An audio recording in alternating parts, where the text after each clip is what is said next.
And we are live with another episode of Comic Talk. It's that show brought to you by The Keeg where we talk about this week's new comic book releases. Whether they're DC, Marvel, or indie, we are here to talk about all of them, or at least everything that we could read in 24 hours. They come out every Wednesday, and we are here every Thursday, 5 p.m. Pacific, 8 p.m. Eastern, to talk about everything that we could read literally in 24 hours. Will there be other comics that we're going to read over the weekend that we're not talking about on the show? Yes.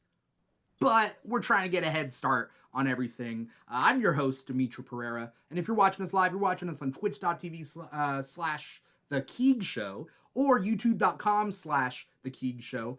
Or maybe you're listening to the podcast wherever you get your podcast from. No matter where you are, where you're from, what you did, as long as you love me. No, that's Backstreet Boys. Digest us however way you want, whether it's podcasts or live streams. Just let us know you're out there. You know, like, comment, subscribe, and all that good stuff.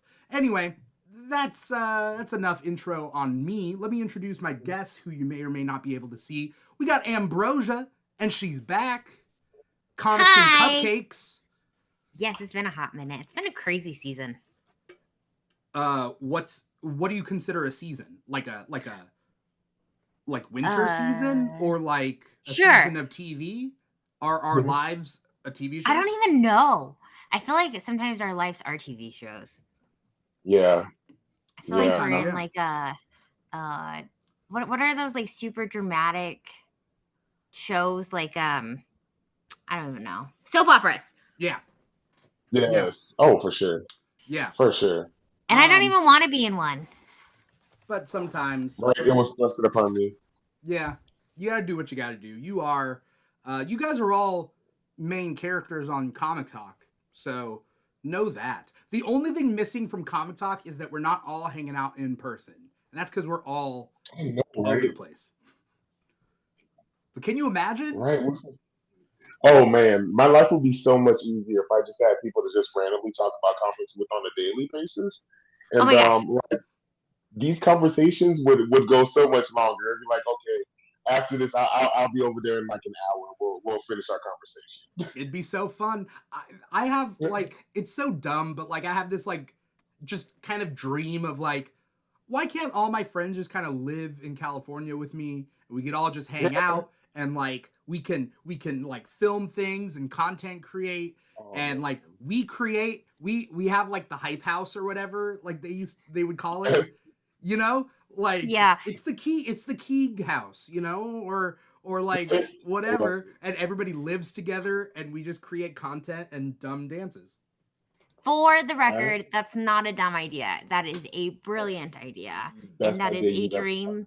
And we need Marvel or comics or DC to like sponsor us so we could create all of the comic book content. Mm-hmm. And yeah, there we go. There's a fine line though between like us just living together in a hype house and us just becoming a cult. I mean, our cult would be cool. So I mean, it would be. Like every Wednesdays are sacred days, and we would just know to give us our time to read our sacred texts. Yeah. Our secret text. For anyone who's listening to the podcast, I haven't introduced him, but we got Aaron, aka King Krakoa, also on the show. Welcome back. Hello. Yes, it is nice to very much be back. It's been a minute. It's been a minute. Have you guys been on an episode together? No. You guys never? It's so weird to get a new combination. It's so rare. I thought everybody's been on an episode with somebody, or at some point. But no? Okay. No, it's exciting. Well, Ambrosia, Aaron, Ambrosia. Hello. Nice to meet you. You as well. Or like nice to actually talk to you in person. Yeah. Right. Instead of just seeing the floating head every once in a while. I didn't catch any of that, but that's okay. So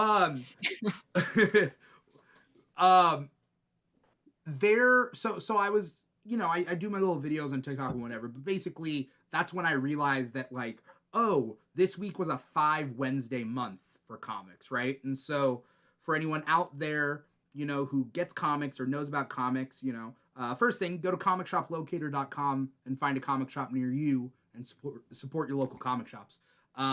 But what I'm trying to get at is there was 5 Wednesdays this month, which means all the comics are spread across 5 weeks instead of 4.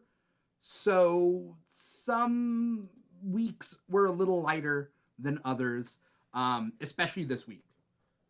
There were only 4 DC comics that came out this week. And then there was 13 Marvel books that came out this week. And there was like a good amount of indies, but not as much, but like a good amount. Did you guys notice that when you guys were reading this week? Yeah. Yeah, it was a lot more indies than I was like, okay, we're getting a little more, diversity in it. But I didn't see a lot of DC though. Yeah. Yeah. There was only one regular DC title, which was Green Lantern, and the other 3 DC titles were like specials. Oh, I didn't realize that. Yeah. One was Like the the Lex Valentine's Day Luthor special, one was the DC Power special, and then one was the Lex Luthor special. Mm-hmm. And so, what did you guys read this week? Because I think you guys may have me beat. I'm not quite sure. I didn't read as much as I wanted to this week. But who wants to go first? Aaron does. I will offer myself a tribute. So this week I read X-Men number 10, Ultimate X-Men 11, and Deadpool 10, the Moon Knight issue. I forgot. I always forget Number what it's 4. called. Yes, that one. Psylocke number 3, West Coast Avengers number 3, Superman, the Lex Luthor special number 1, Hell Hunters number 2. What if Galactus got what if Gwen Stacy was Galactus' Herald? And DC Power, Sabretooth, Fangs of New York, and the Seasons number 1. Hot dang, you did good. Oh my gosh, I got it at the final hour too. Good job. That's why he was like, sorry, I'm running late. I'm finishing up a couple pages. Literally until like 7:45. It was like literally down to the section. Oh, good job. Ambrosia, what'd you read this week? I didn't read as much, or as much as I wanted to. I read Star Wars Ewoks, issue number 4. What if Galacticus transformed Spider-Gwen? Galacticus? Galacticus, yes. Okay. I like that name. All right. One time I convinced someone that it was Galactica and that it was actually a female. Well, there is a Galactica. But I made her, like, it was a big old thing, but it's an alternate universe daughter of Galactus. Galacta, yes. I think her name is. She's on Marvel Rivals. She's like one of the, not the playable characters, but she's like the voice in Marvel. Yeah, the backgrounds or something like that. Yeah. No. You got anything else, Ambrosia? Spider-Boy issue number 15. Mm-hmm. I almost finished X-Men issue number 10. And then I read Star Wars A New Legacy, issue number 1. Mm-hmm. And then I was halfway through Psylocke. Okay. And I didn't get to Ultimate X-Men. That was fair. my goal, but I didn't get That's fair. Get to that one. All right. So this is my list that I'm disappointed in. But that being said, there weren't that many DC comics this week anyway. But out of the ones that did come out this week, I thought I was going to read all of them, and I didn't. But whatever. X-Men 10. Also, hold on. Yeah, what's up? Never say you're disappointed in, because comics is comics, and you got to read some. So don't be disappointed. That's true. That's like, I'm disappointed I didn't eat the whole cake. Like, I ate a good amount of slices. I get it. But no, I understand that. I wanted to eat the whole cake. I thought I was going to eat the whole cake, but I didn't. All right, my list. X-Men 10, Ultimate X-Men 11, Psylocke 3, Spider-Boy 15, Lex Luthor special, Sabretooth number 2. It's technically called The Dead Don't Talk. Fangs of New York is just the catchphrase on the title. and it's a play on gangs of New York. Yeah, it's weird, but we'll talk about it. I also tried to read Storm Life Dream, and it was a lot of words. It was a lot of words in the beginning, and I was like, I can't continue. I'll get back to it. I picked up that issue as well, but I agree. So I didn't read it because it was a lot. Yeah. That's why it was one of my first ones to read, because I was like, I need to make sure that I like just get this through, because it was a lot of text, and I was like, I like a dialogue book, but I was like, I just need to read this now and get this out the way. That one, and and I also read DC Power. I forgot to put that one in. Oh yeah. And then, but I did read Redcoat #9 from Image Comics. I read DC's Lex in the City, which is the Valentine's Day special, which I love. I like the name of that. I read Dark Horse Comics Nightclub 2 issue #5. So, dude, you read a lot. Don't even say. Yeah, but like, you did good. I didn't read Deadpool. I thought I was gonna read Deadpool. I thought I was gonna read West Coast Avengers #3. I thought I was gonna read Hellhunters 2 or DC Power, and I just didn't get to it. But no, I think that's what's hard. But do you remember back in the day when we used to do when Comic Talk used to be on Wednesday nights, right at the beginning, yeah, and how hard it was to read, like literally try to power through. And now we have 24 hours, and look how I see that's a big chunk. Yeah. That being said, remember back when DC Comics switched over to coming out Tuesdays? Yes. And then Marvel came out on Wednesdays, which meant I could get my DC Comics first and like have a little bit of like right, you know, leeway, space in between, like a head start, you know, and that makes sense, because maybe that's why I felt like it was such a push, because I read mostly Marvel comics. Yeah. And you read a lot of you read both. Yeah. But so you got a head start on that. So that makes sense. Yeah. But you're right. Wednesdays were tough. It didn't last very long. I think we switched over to Thursdays pretty quick. Like after a couple months, I think. Right. But this is old lore, Aaron. This is old lore, you know? This is the part of the old mythos? Okay. Yeah, okay, of the show. All right, let's go over what our picks of the week are. I don't know.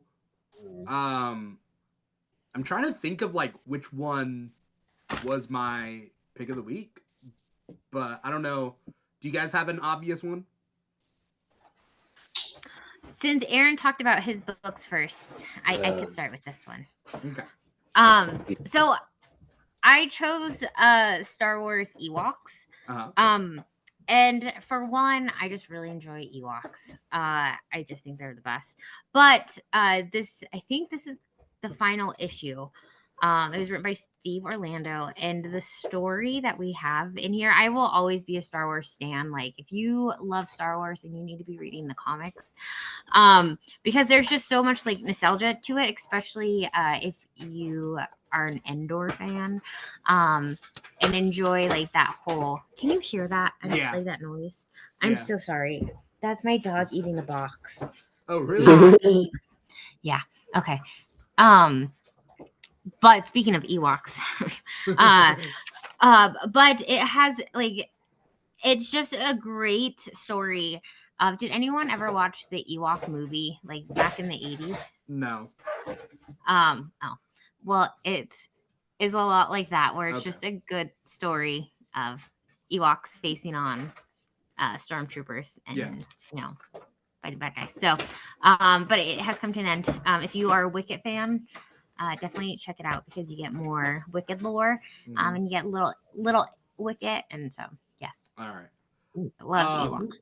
For the sake of the audio quality of this episode, when we're so sorry. No, it's okay. No, you were talking, and that's not a problem. When you're not talking, let's mute and then unmute. That just in case, you got dogs in the background that are gonna, I didn't read this Ewoks thing, and also like, I think like, I like Star Wars and I like the Star Wars comics, but I feel like my first go-to is not an Ewoks comic book. And that's not because I hate Ewoks. It's just, I don't know. That's the first thing you think of. When you think Star Wars, I get it. What'd you say? I said that's not the first thing you think of when you think of Star Wars. Yeah. Well, when you think of Star Wars, a lot of the time it's, the New Republic, the Old Republic, Darth Vader, stormtroopers, and so it's not like, oh, let me go look at these little creatures. But and I think that's what like I focus on. Yeah. Well, I was both surprised and not surprised when you told me that like you thought that was gonna be your number one pick. I was like, of course, it's Ambrosia. It's a great storyline. It's either Ewoks or it's gonna be like Venom biting someone's head off. It's one and we didn't have a Venom comic this week, so it couldn't have been that. Yeah. But no, it was. I just love extended Star Wars material, and I'm really bad at keeping up with the shows, but I'm really good at keeping up with the comics.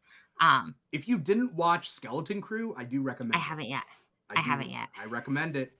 Cool. I know I need to get back up onto my Star Wars TV, but so it's been really nice. I don't know. I don't watch a ton of TV, so I get my lore from books and comics. So it's been fun to dive into that. All right. Aaron, what's your pick of the week? Okay, so originally I told you it was going to be DC Power. And I did like it. Don't get me wrong. But surprisingly, the one that's gonna win isn't very surprisingly. It's gonna be the X-Men number 10, honestly.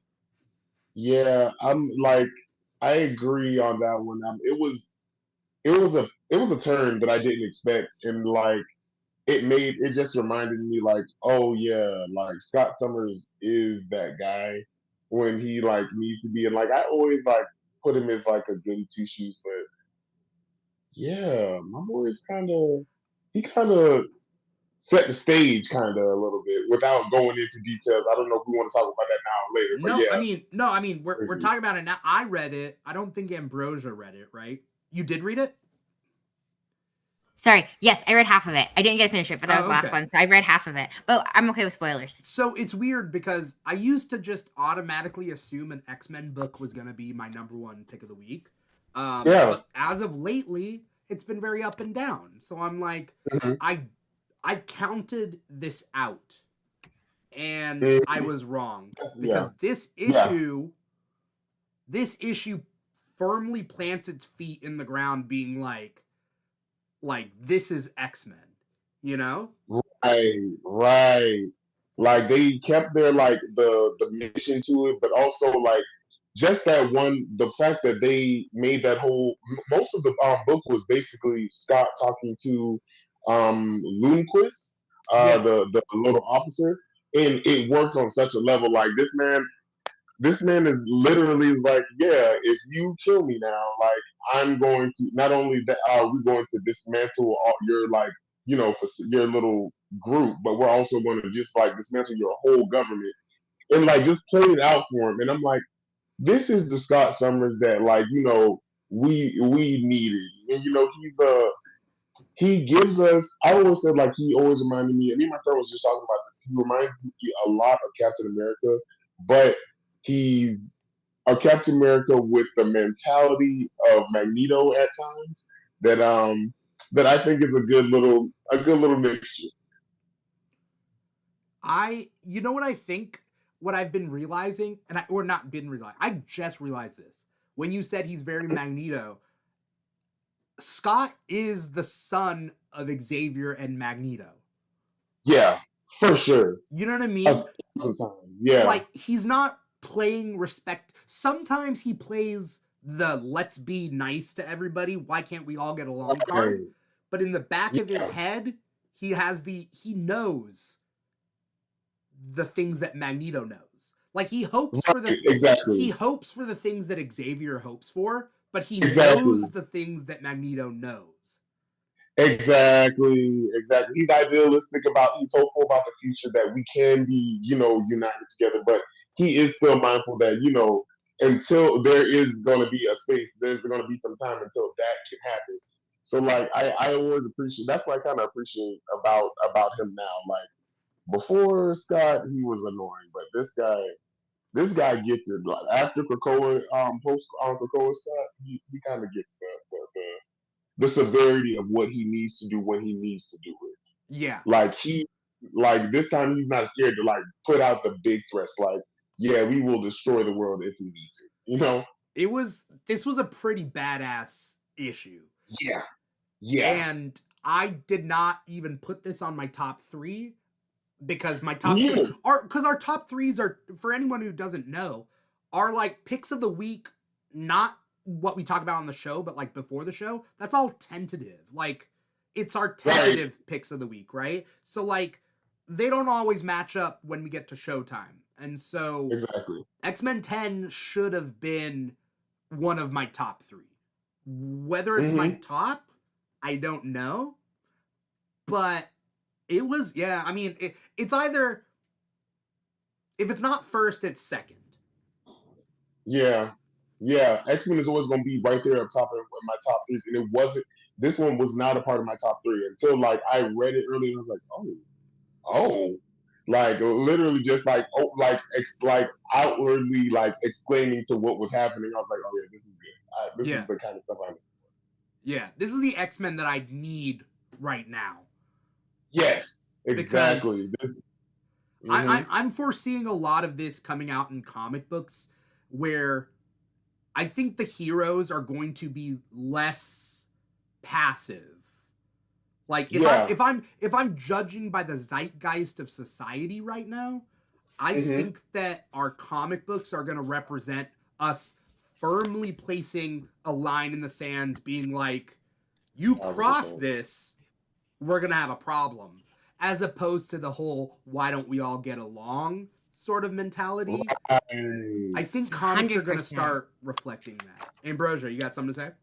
No, 100%. I don't remember which comic I was reading at the time, but I felt the same way. Which is, that's kind of what, you know, when comics were created, like that's kind of what they started off to be. Like they're a way to, you know, see those heroes in every day, like fighting the good fight. And I think we're going to be seeing that in so much more, especially because in comics, it's not just as like black and white, where you may not see Captain America punching Hitler again.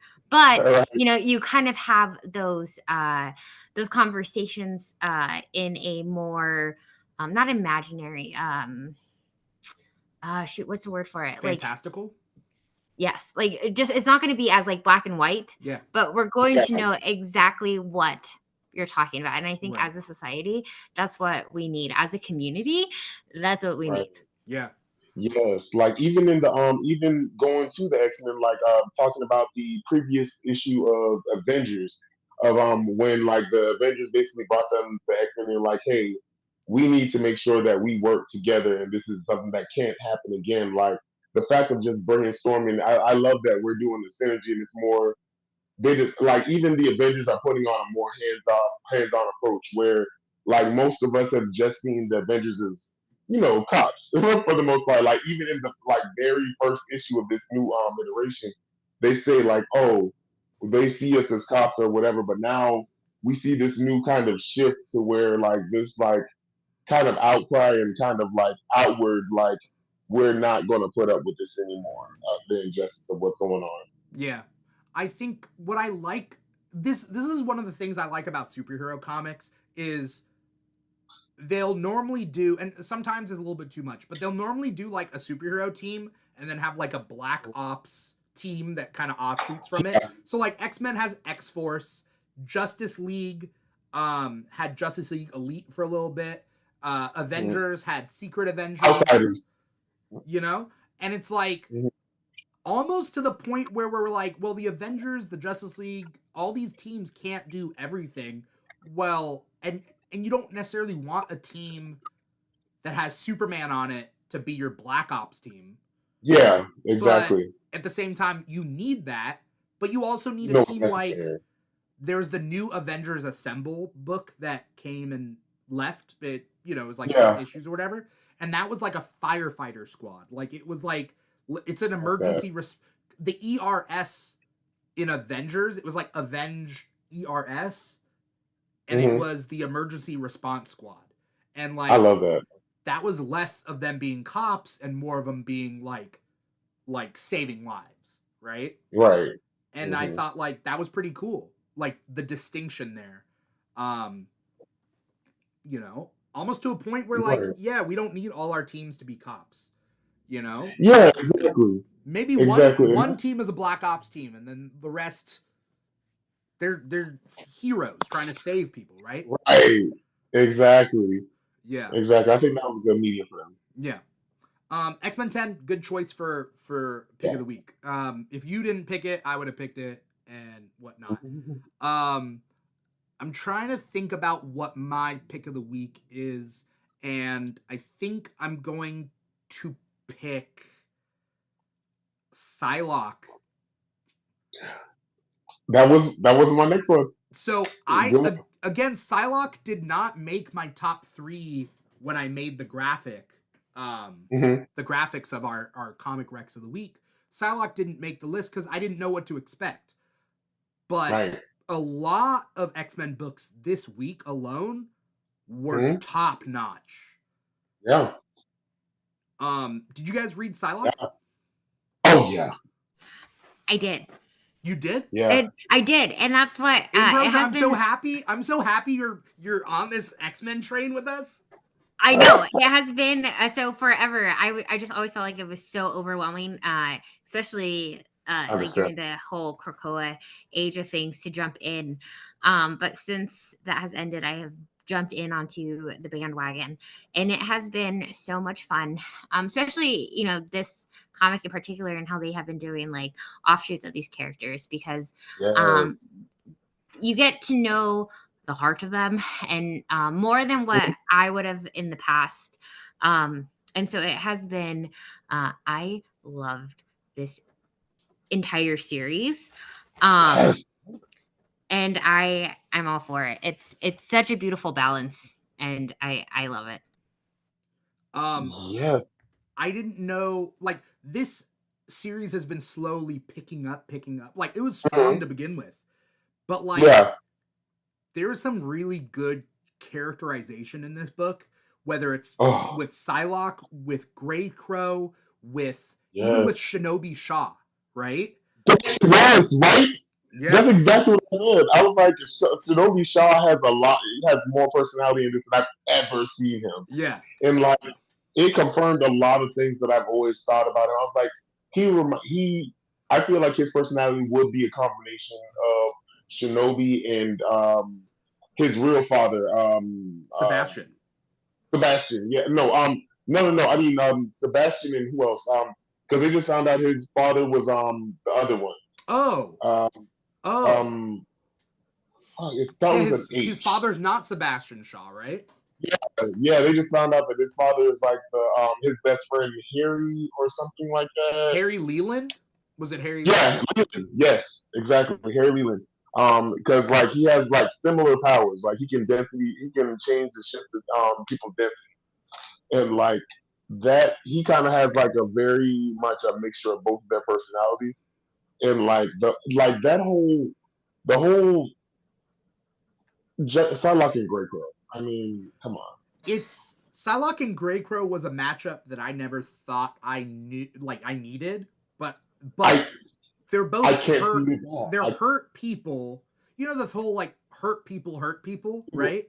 Yes. Like there's a saying essentially that hurt people, right?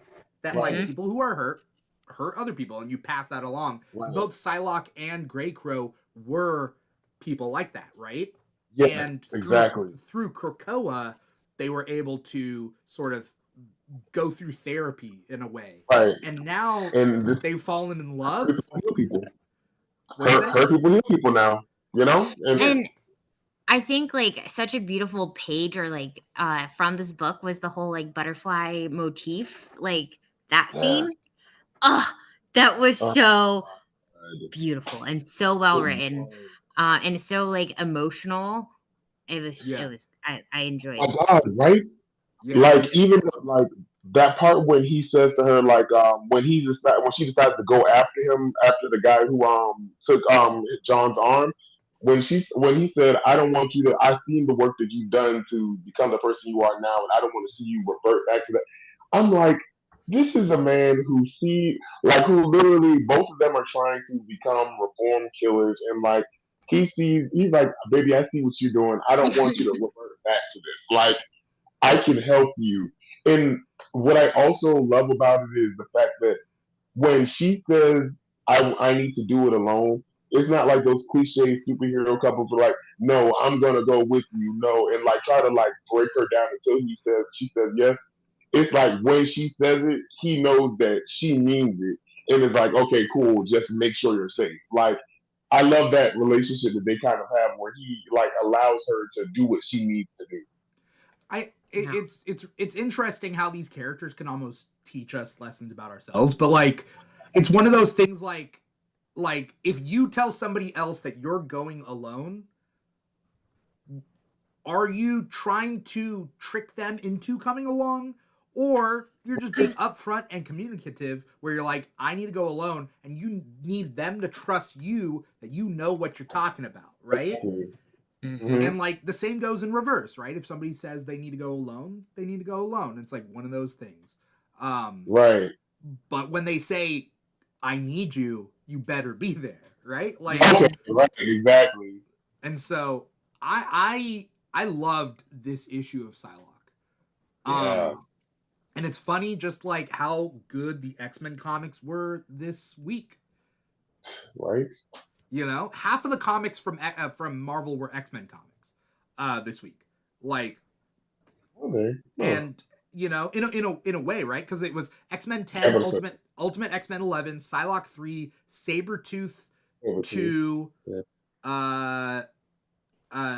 Deadpool if you can count them. You know, I'm gonna say he's still count, I guess.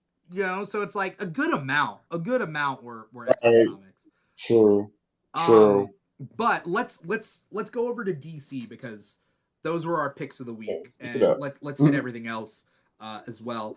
DC, I think, deserves some love. I don't know. Did you guys read Lex in the City? I didn't, but I'm in love with the name of it. Yeah, I saw the name and I was like, "Oh, that's cute. I want to see what that's so cute." 100%. Did you guys read it or not? No, I didn't. Okay, I'm a sucker for the seasonal anthology books. You are. I love them. I love them so much. Also, because sometimes you'll see characters that don't appear in normal comics because, like, they're just like, they don't have their own title. They're just kind of out there doing their own thing. But like, I love the anthology books that DC does. So DC does. They do a Halloween one, they do a Christmas one, they do a Valentine's one, and they normally do like a summer one. And those are normally like the 4 seasons that they do. Right. And it's pretty cool. And then on top of that, they do the specific like DC Power, DC Lunar New Year, like Asian character one. They do a couple of other anthologies. But I'm a big fan because even if some of the stories aren't good, some of the stories are. And you just get like a lot of little stories. Yeah. And it's good enough. It gives you like little peeks into their like personality sometimes, like that you wouldn't have gotten otherwise. Like there are little moments, even in like even just in the anthology we did today, this month with the DC Powers, like little things that you would never get from like seeing in regular books because you like most books of course have to have that action constantly or have like that good storyline. You don't get those soft moments, and that is why like those work like very much. So like sometimes they hit even harder than the actual book. Yeah. Yep, and it's because like sometimes with the actual book they have to kind of like drag it out versus with the anthology. It's like, let's get to the personality, let's get to who they are. We have 5 pages, let's go. Yeah. Right, exactly. Yeah, the writers have limited amount of pages, and then also like it's almost like it's the best fan fiction. Like it's in continuity, right? But like fan fiction writers are always just like, yeah, they're always thinking to themselves like, and this is not a bad thing. It's like, instead of fan fiction's not about writing a fight between Tim Drake Robin and somebody else. Fan fiction's about like, what if Tim went on a date? Like, it's the stuff that ends up not in the comics because for one reason or another. You're right. Exactly. It's the soft story, right? It's that. Yeah. You know what Aaron said. What'd you say? The soft what?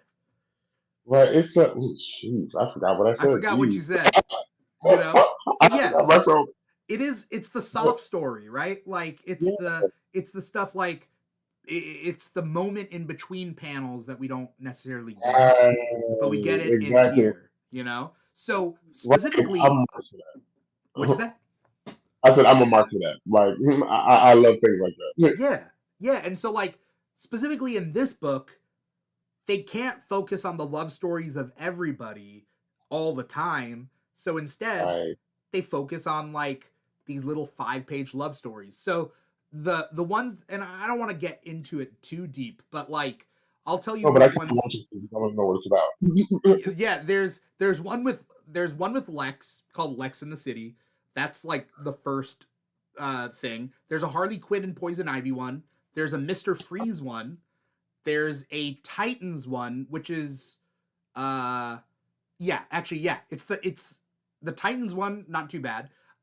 Then there's the one with the Robins. Then there's one with the Riddler.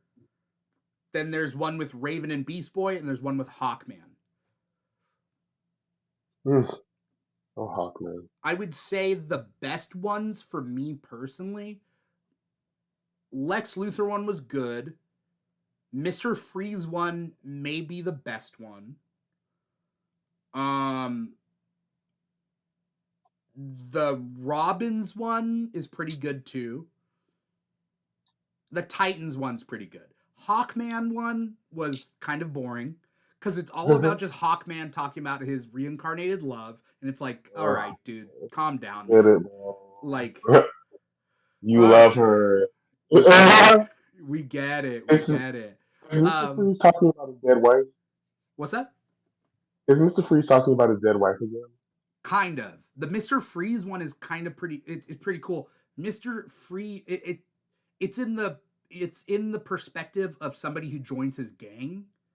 So like, because they want like quick money, and so essentially it's like this girl joins the gang. She wants the quick money of the heist. She's not a bad person though, and turns out, yeah, she's working for Mr. Freeze to steal some diamond from the museum, and things happen.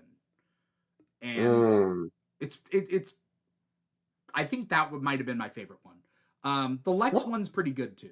The Lex one's pretty good, but you know, it is what it is. I liked it. We don't need to talk more about it. You guys right now I'm more interested, and I'm like, I gotta read this now. Well, Aaron, you read the DC Power one, right? Rise of the Power Company. Yeah. Was it any good? The cover looked sick. The cover looked badass. I was ready for it. It was good. It was like, of course there was some hit and misses. It was the DC Power Black History Month special. The first one was about Josiah Power, which for one moment, this is the first time I've heard about Josiah Power. Just so we're clear, this man is essentially Luke Cage. I want you to know. If you have you like his whole background is he got hit with a mutagenic bomb and he got powers. Cool. So he starts a company called Power Company, and he literally does a company that has heroes for hire. Is he a good guy? Is he a good guy? It's undetermined. He was a bad guy, I think, but I think he's becoming more of a good guy. He looks like two people. He looks like two people from Marvel. He looks like one of the dads from Runaways. He looks like, you know who I'm talking about? Yes, I know exactly what you're talking about. I think it's Alex Wilder's dad. He looks like Alex Wilder's dad. Yeah, I can see it. But he also looks like Darkseid when Darkseid has a human form. Like, oh, yeah, his little rock form. Yeah, like in his rock form, he does look like Darkseid. I'm not even gonna lie. Yeah, interesting. like it is. Actually, Like, but he. I don't know why I was saying Darkseid. Darkseid's not Marvel, but whatever. My point being is, I got what you said. you know what I mean. He looks like Alex Wilder's dad, and looks like Darkseid. Right. But yeah, it was a good story. It was that one. There was one of Bolton Vixen, with Black Adam's predecessor, successor, Yeah, and that's it Malik, was right? Is it Malik? yes, Malik White. And there was also what was it? What was it? Oh yeah, my favorite one, which was Batman, Batman and Signal, which was I think Lucius's son, Batman, and it was Signal, and it was a nice little story of like them just like meeting for the first time and like actually going out and like being a Batman and Robin and talking about like their experiences, like being kind of people being seeing them as the off-brand Robin and not as what they are, part of the Bat family. And like it was a nice little moment. Like they even like played cards. It was a nice little like you got to see people get beat up, and we also got a small moment of them just like getting together. And I've been saying for like the whole year, I'm like they should do one with Batman with like the Fox Batman, and with Signal. That would be a perfect little comic. And I'm glad they at least gave us this little moment. I thought that was my favorite story out of the whole thing. Okay, all right. I need to read it. It was on my list. I'm Yeah, a little upset I didn't read it. But. yeah. Even the Cyborg and Green Lantern one was good. I forgot about that one. That with Joe, the female Green Lantern Joe, who's become like a rising star, like in DC for real, for real. Like nobody, like there's very few new characters in DC that get like a lot of shine and stay in shine. But I appreciate that she's like becoming like an actual staple. The problem that DC has and Marvel does too, and like comics in general, right, is that like both companies, DC more so, they have a limit to how many comics they want to publish, right? They're like they don't want to go too much. They're like because they have to the goal of comics is sell, like only make what you're gonna sell. I mean that's any production. Exactly. That's any production whatsoever, right? Like only make as much as you're gonna sell. Only farm the corn, only grow the right amount of corn that you're going to sell. Because if you're growing way too much corn and nobody's going to buy it, then it goes to waste, right? And so the problem with that is that, like, if they did all these comics with all these characters, if Signal had his own series, it might not sell. And then people are like, well, then Signal doesn't deserve a series, but he does. The question is, how do we sell more comics? Exactly. How do we advertise him in a way, or tell his story in a way that gets people to want to read him? Yeah. And like, I think that's the problem. Like, they don't know really what to do with him, especially ironically being that he's one of the only Bat family whose power works more in the light, whereas everybody else kind of more so fights in the darkness. I feel like that was a good little difference to put to him. Yeah. But I don't know. I'm glad to see some of these characters get time in the anthology books. Right. Speaking of anthology book, Ambrosia read Star Wars: A New Legacy, which I think was an anthology book, right? It is, yes. So there's 3 stories in there. And this was in celebration because we have hit like 10 years since Star Wars has come back out with comics, but with Marvel buying them or having them. Yeah. So the first comic came out in 2015. So this was more of like a little celebration of it. So we have like the OG writers, was it Kieran Gillen, Jason Aaron, and Charles Soule, who wrote the stories, and they highlighted the characters that they introduced like back in 2015. So we have like stories with Dr. Aphra, is that Sarah Santos, Sarah our killer Stara Santos. It's just like So, names okay, of people we went to high school with. It's like it's just such a yeah, it's just also a high regular school name, reunion. you Speaking know? of 10 years ago, I do this so in case you didn't have it noticed with my Madame Web Yeah. and my I like see the first. I'm worse than my students. I see a first letter and I just go with it. I just make up names in my head. I'm like Sarah. Oh, Starro. Sana Staros is her name. Sana Staros. That was Sarah close. Santos. You were in the neighborhood. But Yeah. it's funny because like you know, Chrysantin, it'd be like, yes, Chris Stanton. Ron. Okay. Right. Yeah, that's 100% what I do. So I just I see like the first letter and I go with it. Yeah. And so if you've been reading the stories, it was just a highlight to those, and I think they did a good job on them. So it's not as big of an anthology that DC had, but there's 3 stories in there. And the last one was a lot of fun. It's if you've been keeping up with Dr. Aphra or read any of her books, then you'll just love it. Yeah. So it's nice because you're giving like the comic book legacy characters their moment to shine, and we haven't seen them Yeah. sometimes. So it's fan favorite. Dr. Aphra is one of the best characters Star Wars has created in the comics. Like, she has yet to appear in live action. No, and I keep waiting for it to happen, and I it's bound to happen. It's bound to happen. It's only a matter of time, right?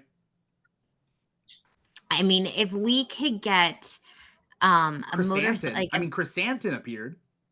Yes. Oh, and like Sergeant Creel was in here. That was fun.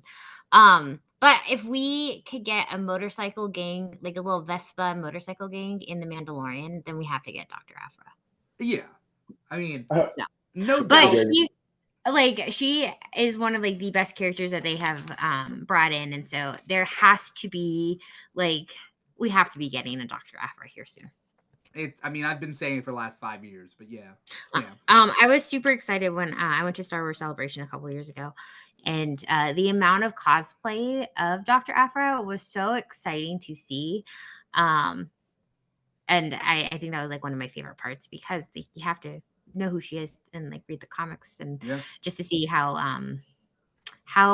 impactful she was really cool. She's great. I mean, she's like a morally gray Star Wars Indiana Jones. Oh my gosh, she reminds me like a female version of Han Solo. But she's morally gray, right? Like she's way more dubious than Han is. Yes, but yes, 100%. Like she won't leave a baby to die, sure, but she might think about it. Well, that, and she would also have her droids do the dirty work for it too. So yeah, but which that in itself, they are extremely comical. Yeah. But no, so I love it, and she has so much like history nerds too. She's like super into history, and that's why like the Indiana Jones aspect of it, and yeah, she's fabulous. So read more Dr. Aphra. All right. I wanna talk real quick about 2 of the books that I'm reading that you guys didn't read, which is Redcoat, from Image Comics. It's just such a fun book. Both of the books I'm going to be talking about right now is just super fun books. I don't have to talk about it for too long, but Redcoat is about a British soldier in the Revolutionary War who's given immortality, and he is a asshole, and people don't like him, but he lives forever. And so he is constantly meeting historical figures of real life, but in a comic book way. So like there's he has a sidekick, which is young Albert Einstein. So Albert Einstein is like a 13-year-old kid who like joins him on these adventures. And like it's just like one of the many things he does. And so this issue, Redcoat number 9, there's like magic involved with like old time America, which is kind of really cool, but it doesn't it still shows that, like, yeah, people were murdering people and whatever, and like it doesn't gloss over that fact. But this issue was all about just an adventure he had with Johnny Appleseed and like with magic apple seeds, and like it's only a matter of time till they make this a TV show. Like, what issue is it on? Issue number 9. It's really good. It's really fun. Like, you see Benedict Arnold, you see Albert Einstein. The next issue you have Annie Oakley, because he's starting off in 1776, and he's going into modern day. You know, so it's a good 250 years at least he's been living. So there's like tales from his past, and then it alludes to tales from other time periods that will happen or have happened, and then they kind of like hop back and forth. So that's Redcoat. I love that so much. It's really good, probably really good for kids, although there is some violence. Like, he comes across a like serial killer family that like brings like men in, and they're like, why you could marry our daughter, and then everybody gets like knifed and like you know, like, I don't mean to laugh, I'm sorry. Yeah, but the main character can heal, right? He comes back to life, so he gets put in the pit of bodies and then has to like come back. So like things like that. But it's a really good one. So it's kind of like fun history for kids, but also not for kids, because, you know, they're serial killers. Are you kidding me? There's worse things than like Five Nights at Freddy and Minecraft, I'm sure. Yeah. So I'm sure they would like, you know, that sort of thing. And the art is really good. It's Brian Hitch doing the art, and then it's Jeff Johns writing the story. And it's good. Jeff Johns. It's fun. It's fun. I also want to talk real quick about Nightclub 2, which is the second Nightclub series. Mark Miller's writing used to be at Image, now it's at Dark Horse. So Nightclub 2 is the sequel to Nightclub, and it's about 3 friends who get vampire powers, and they decide to be superheroes with those vampire powers. Problem is, in this series, things are going to shit, and bad things are happening, and this issue was really good. Nightclub 2, issue number 5.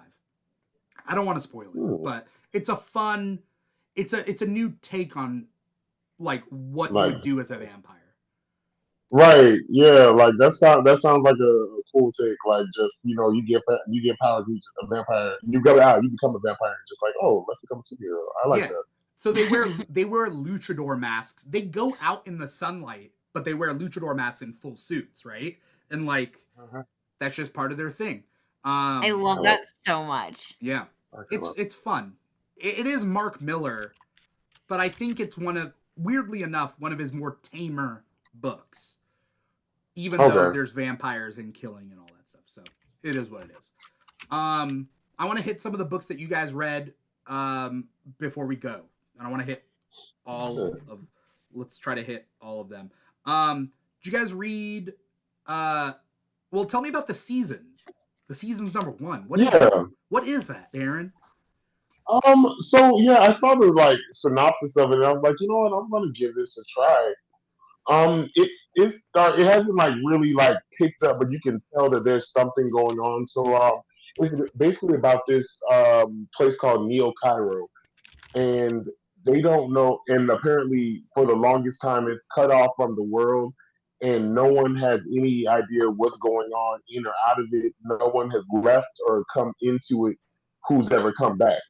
But like when you go into the city, like deeper into it, you see like this girl, and there's it's about these 4 sisters who are, I guess, represent, you know, winter, spring, fall, and, you know, so and so on. But like it just centers around this girl who's delivering a letter, and then goes into town, and something starts happening, and weird things start going on. The first issue starts off kind of slow, but like you can tell, like it's going to lead into something, because it's kind of weird. Like we just like get this information about this place called Neo Cairo, Egypt, but we know nothing about it. Just like it's cut off from the world. But when you go into the city, it looks fine. When you go deeper into it, but like going on the outskirts, you just see like abandoned buildings and everything. It's weird, and I think I'm going to keep reading, and I'm going to see what's going on. All right. And that's the season's issue number 1 from Image Comics. Yes. All right. Mm-hmm. All right. Ambrosia, what else did you read this week? I think a lot of us read Spider Boy. Did all I of us read read it. Spider Boy? I didn't get to read that one. I loved it. It's very enjoyable, and the art is so good that, like, I don't care what anyone, because there are people who are not fans of Spider Boy. I am a fan. Yeah. I am a Agreed. fan. I love this series. I would agree, and especially because I was weird because we have what is Annie Parker, the other Spider Woman, or like little Spider Kid? Yeah, is it Spinneret? I think so. Okay. But so I was very curious to know like what Spider Boy would. I'm sorry, what was that, Aaron? Oh, I'm sorry. It's been around in this universe. No, she's in the Renew Your Vows universe, but okay. But in this universe, there's a new Spider Girl that's introduced in this, but she has a mutant power where she can copy people's abilities and memories. I love it. So okay, I don't think she's gonna be Spider Girl for long. No. Right. But I like this whole dynamic that we have with Daredevil. I didn't think I think they're doing this comic really well because we've seen so much of like the Spider-Man mentor and like that I think having Daredevil is a really good choice with this. So I've enjoyed this entire series. What I've been liking a lot is that they've been exploring pairing up Miles and what's his name? And Bailey Briggs, Spider Boy and Miles, pairing them up with different mentors. That's not Peter Parker, right? And so, like in these last couple issues, like Spider Boy's teaming up with Daredevil, and like he's Daredevil's a sidekick apprentice in this like master tournament of fighting, right? And so Bullseye's mentee is Spider Girl, and then there's that. But then they introduce like other characters that have little mentors of like mentees of their own. They reintroduce Bengal. I don't know if you remember Bengal. Bengal was a character in Avengers Initiative. And he has like this, and I think he's Vietnamese, and he has a tiger, like a tiger costume, right? Yeah. So it shows in this that he has a son that he's training to be Tigress. like him. Tigress, yes. I love this. Okay. It's so cute. I don't know. It fills my buckets with like wholesomeness, but also like it's so new that you don't feel like okay, here it is, like another Spider-Man comic. I've loved it so much. Yeah. Did you guys read Ultimate X-Men number 11? Not yet. This one, I don't think I finished. I didn't finish this one, but I read it. It's I don't know. I still it's cute.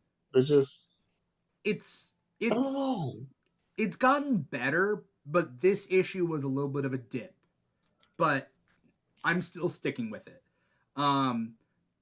What we do, just some cool things that we do see though, is that the Psylocke of this, her psychic signature are dragonflies, not butterflies. I don't know if you got that far, but you know. That was cute. I saw that picture. I thought it was a cute little difference. Yeah. I think that's because like why would Psylocke in the whole multiverse always have butterflies? No. Always have butterflies, right? Yeah. Like it would make sense that at someone would have something different. Yeah. Ambrosia, you read the What If Galactus Transformed Spider-Gwen? Yes. I think Aaron did too. Ambrosia, what do you think? I thought it was good. Like I don't know what to expect sometimes out of the What If series.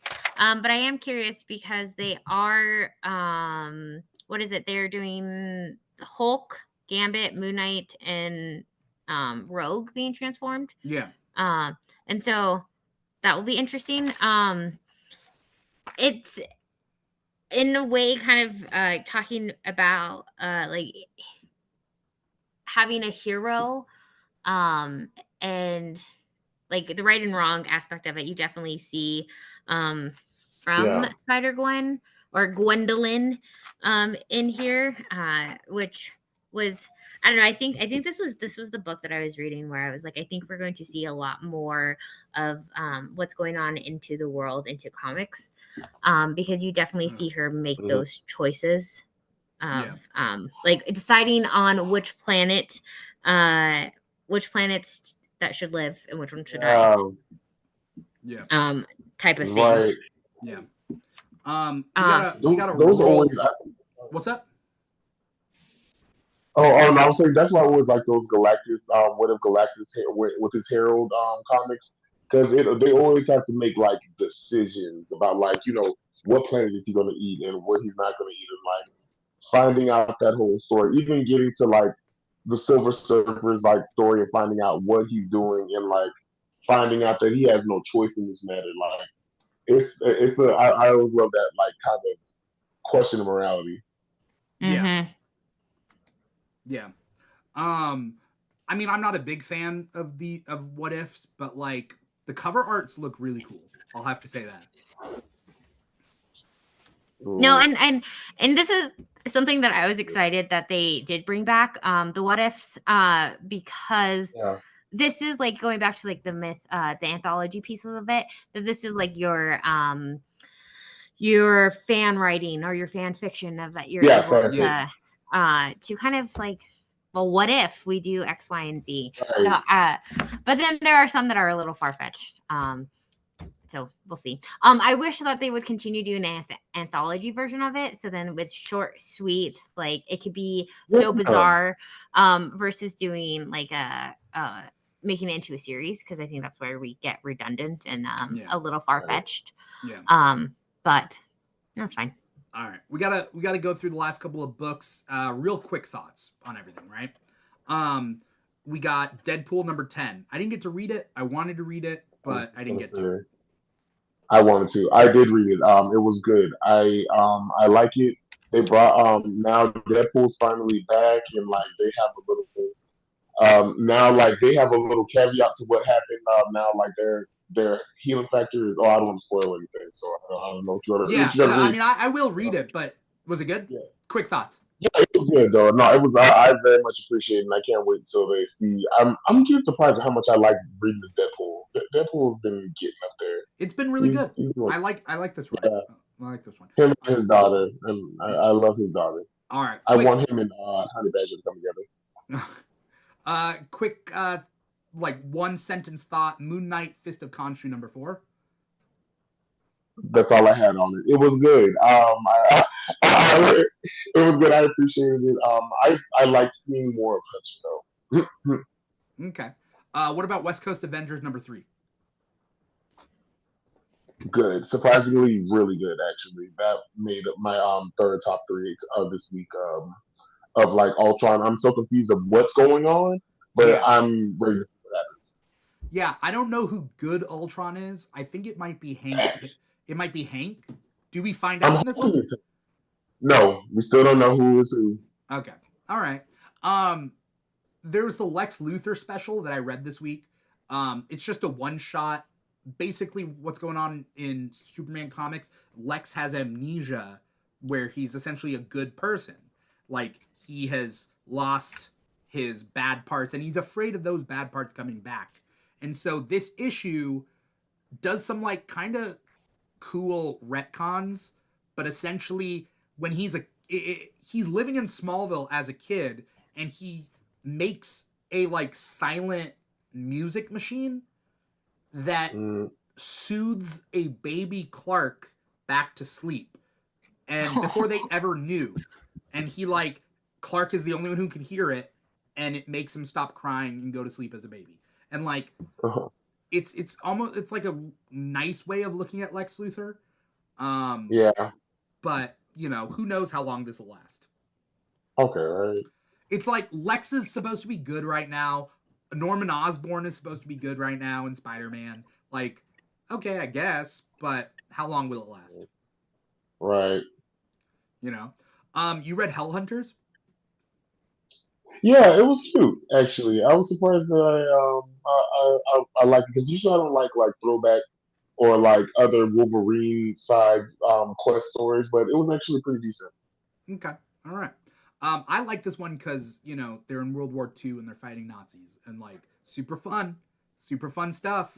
You know, um, kind of like GI Robot in Creature Commandos. Yeah, robot. A book that I Yes. a book that I really loved this week that was also really good is Sabretooth, The Dead Don't Talk, issue number 2, because Mm, it's a Gangs of New York style old timey, like the the super villain gangs that are in New York at the turn of the century. Like then like Sabretooth's there and he's a bit mm. of muscle for the mob, and like Yeah, it's a pretty good flashback miniseries, you know. Um yeah. I actually like that one. It was cute. I'm not a big like Sabretooth guy, but it yeah, was neither am actually I. an interesting But story. I thought it was cool because like one of the gangs are vampires. One of the gangs, like they're introducing little pieces of lore. You know, Hmm. like there's a woman there that has the Iron Fist tattoo on her shoulder, and like you know, there's like some interesting stories that they're telling. So you know, and then I mean, last but not least, I just couldn't get into the Storm book. I will give it another shot. It just had a lot of text, and I couldn't. Same. I have it, but I haven't gotten into it yet. But I will this weekend. For some reason, every time they give her a one shot, it's always kind of mostly wordy, like they did with the one they did in the beginning of the Cohen era with her special. But I did like the concept of what they were doing, like basically archiving her into the multiversal like history or whatever. It's a cool little concept, and like the fact that Storm in any iteration will just find a way to just beat someone's ass or somewhere, or Yeah, just be better than whoever the fuck else is put in front of her. yeah. I think those are all the comics that we read this week. I want to thank you, both of you, so much for coming on the show and talking comics, everything that we read. Before we get going, though, Ambrosia, where can we find you? What do you got coming up? Anything you want to plug? Man, I don't even know. I think we were talking about this before. With the whole like Meta TikTok ban, everything has been up in the air. I feel like I'm kind of free floating. Um, so as Cool. of right now, I haven't posted anything on TikTok since we officially came back. I was kind of letting things kind of settle, but I will. So I'm on TikTok at Comics and Cupcakes and on Instagram at Ambrosia_Linda. For everything else, I'm really up in the air. So I don't know. I don't know. Okay. You guys tell me what we're doing. Well, you'll be back next month. I think we got you scheduled. So Yes, we do. February know. 20th, I believe. yeah. So we're all good there. Aaron, where can we find you? What do you got coming up? Anything you want to plug? So nothing coming up so far, but also yeah, with everything with the TikTok stuff coming to pass now, I guess who knows? We'll see what happens. But you guys can find me at King Cocoa on TikTok and the King Cocoa on Instagram. Awesome. Cool. Um, Other than that, thank you guys so much for coming on. For anyone out there who wants to follow me personally, follow me on Instagram at This Is Dimitri. But if you're looking for, ways to follow the Keeg, you can follow the Keeg on social media. TikTok and Instagram are two biggest ones at the Keeg Show. It's pretty much at the Keeg Show on all social media, whether it's Threads or Blue Sky or whatnot. We are all over social media at the Keeg Show / the Keeg Show, wherever you can find the Keeg. So definitely follow us there. If you're watching us live, you're watching us on twitch.tv / The Keeg Show or youtube.com / The Keeg Show. Or maybe you were listening to the podcast wherever you get your podcast from, whether it's Apple Podcasts, Spotify, SoundCloud, iHeartRadio, Audible, Amazon Music. We're on all those platforms. So find one that works for you. Let us know you're out there. Like, comment, subscribe, follow, write a review, do your thing. Let us know because it's nice to know who's listening and who's not listening, And on a side note, yeah. thank you so much, Dimithri, for setting this all up and really connecting this community. I really think you're such a big heart of this community by like having the show and having others like interact with each other. Like this was my first time being on the show with Aaron and like so many other people. And so I thank you for even like with the whole TikTok stuff. Like we always need that no matter what, we would have a place to connect with all of our other comic book nerds. So thank you for always having a safe place for the comic nerds out there. Thank you for being a saying part that. of it. You know, where was I before I was so rudely interrupted? I'm sorry. I don't know. No. Thank you so much. No matter what, I mean, we do the show Comic Talk every Thursday, 5 p.m. Pacific, 8 p.m. Eastern on Twitch and YouTube. But wherever people are at, we're gonna keep doing these shows. So whether people are watching in droves or not so much, either way we're doing it. So let us know you're out there, everybody. Definitely follow Ambrosia. Definitely follow Aaron. If you are looking for comics, go to comicshoplocator.com. Find a comic shop near you. Support your local comic shops. Support your local public libraries. Support your communities in whichever way you can.